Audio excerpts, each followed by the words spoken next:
What is up, everyone? Nightback here with another action figure review, and today we're going to be taking a look at the Marvel Legends Spider-Man Retro Card with Agent Venom. And this figure is another one I'm very excited about because this is going to be my very first Agent Venom in my collection.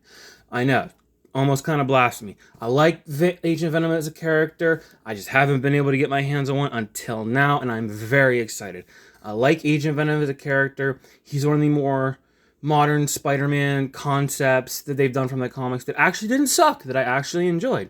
You know, the idea of Flash Thompson going into the military, he gets injured to the point where he can't really do anything anymore, he loses the use of his legs, but then he gets approached by these kind of government spy kind of organization. I can't remember exactly what it was. It's like, hey, we can do this thing for you where you can walk again and also still serve your country and be a good guy. And it's to bond him with the symbiote. Very interesting idea. And then I liked the idea that they had this premise where he had to get his missions done within, I think it was either 24 or 48 hours, some kind of time frame like that. Because that's how long it would take the symbiote to take over his mind and start making him, you know, irrational and dark and angry and all that. So there was some cool drama with that. I really enjoy the character, I really enjoy the premise, and it was cool seeing Flash and Spider-Man work together, and it was very interesting once Flash found out that his hero is the guy he's bullied all the time. But anyway, that's enough yapping from me. I'm going to get this guy out of the box, and we're going to take a closer look at him and see just how cool he is. Alright guys, here is Agent Venom out of the packaging with all of his accessories, and I've been playing around for him for a little bit, and I gotta say, I like the figure, I don't love the figure. There are a couple things I have issues with. It's still overall good, but I do have a few problems with it. And those problems are mainly in the form of his articulation, which we will get to in a minute, but first, we're going to take a look at, actually, I'm going to get him, I want to have him with Agent Venom head sculpt instead of the Flash one. There we go. That's better. He looks more complete now. Oh, he fell over.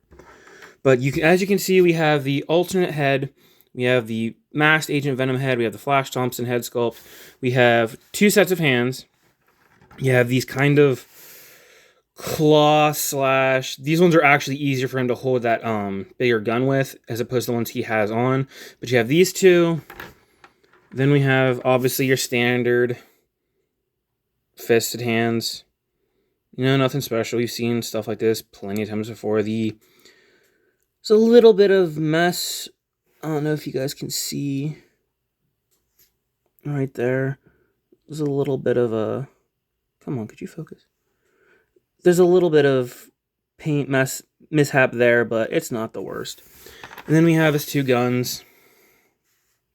And you can see that first one. Some cool detail, honestly, but of course, I mean, obviously it's Hasbro. We could have expected it would have been nice to have a little bit more paint, but, you know, it isn't the worst. And we have this big kind of rifle-looking thing.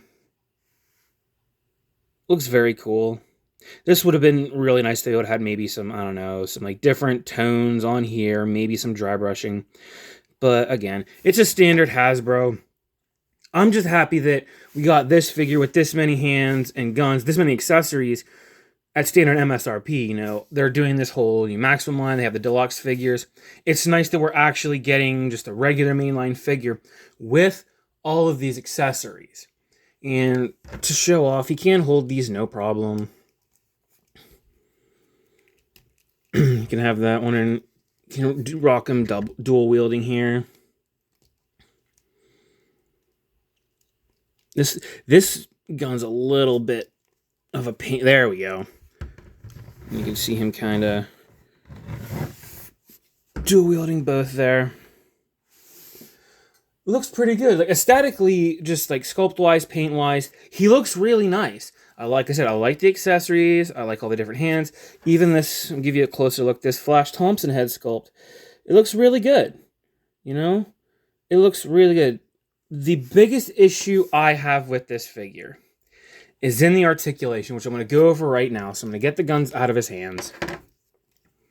I should go ahead and move these to the side.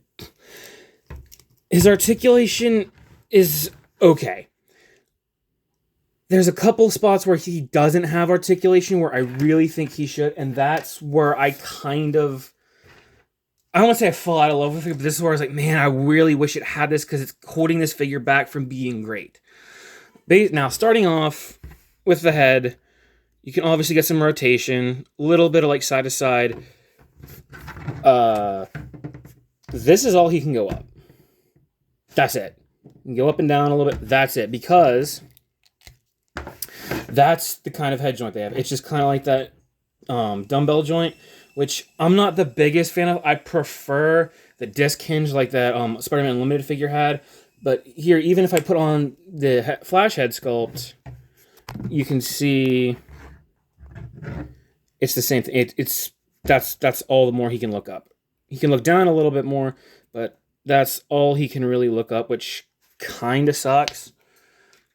I mean, I feel like does he get more? He might get a little bit more with the Flash head sculpt, actually. But anyway, arms can move out. They're on standard hinge. They can rotate the whole way around. The shoulder pads, surprisingly, because of how they did it, they're kind of, I think they're attached. Yeah, they're attached. I don't know if you can see that. At the top right there. Kind of like how some of the Iron Man figures do it. So the shoulder pads really don't hinder articulation too much. As you can see, they're moving fine. He has bicep swivel, double jointed elbows. He has wrist swivel on all the wrists. They're all the same. Now, the only difference are these ones.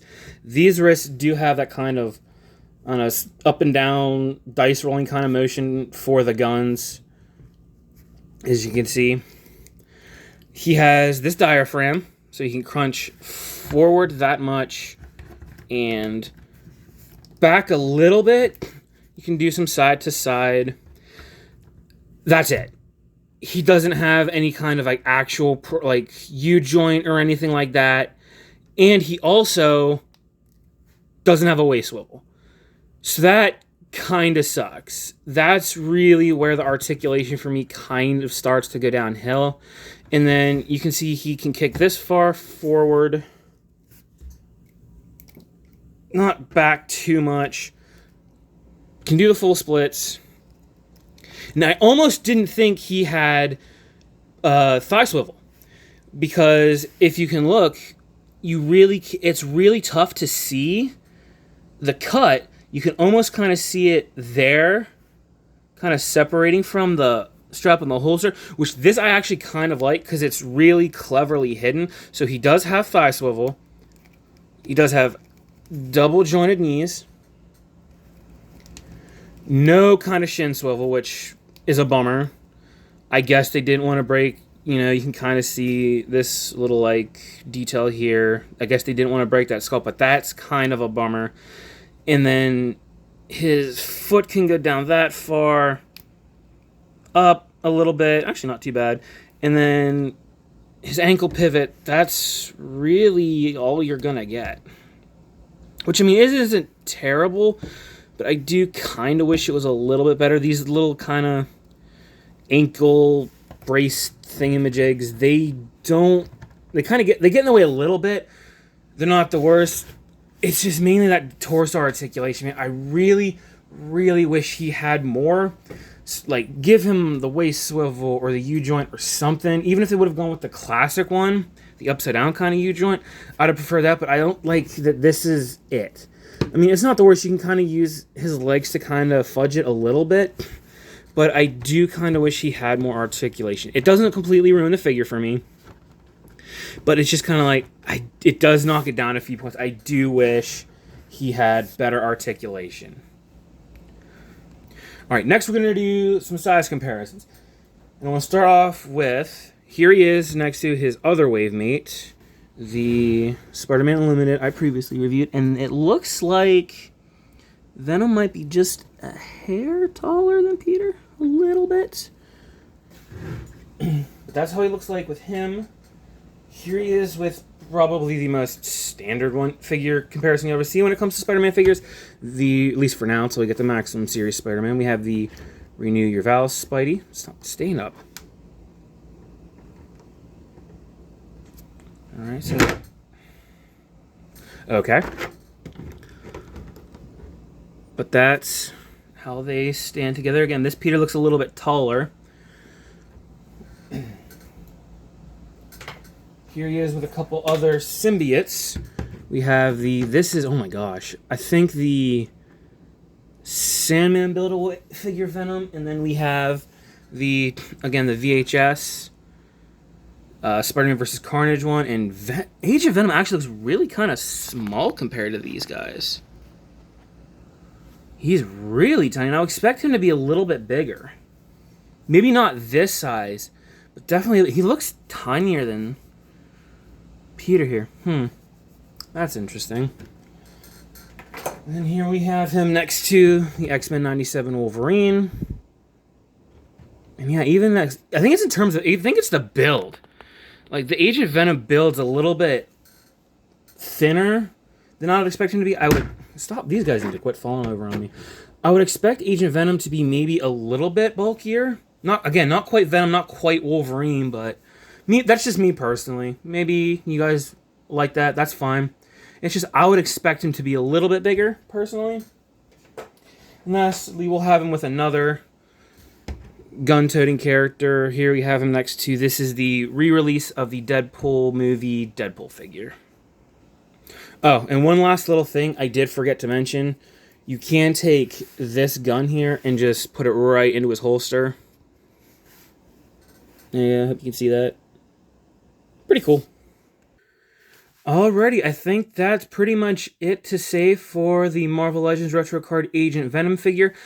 Again, I like the figure a lot. I just wish some of the articulation was better. Again, the ankles are a little bit hindered by these things. No waist swivel. There's no like U-joint or anything that they typically have with that kind of diaphragm or torso joint. The hands are a little bit tricky to pose with this little kind of, like the way they have those little like guards there. You can kind of see them like right here. They're a little bit tricky. It's not the worst, but yeah, other than the articulation, I think he's a really cool figure. He looks great. He's going to look awesome on the shelf. You can get him into some cool poses. But yeah, that's it for me. Hope you guys enjoyed this video. I picked mine up from my local Target. I do believe Big Bad Toy Store or other places like Entertainment Earth and other online retailers probably have this as well, so you can go check them out there if you are interested. And yeah, thank you guys for watching. Appreciate your time. Hope you guys have a great day. Peace and love, everybody.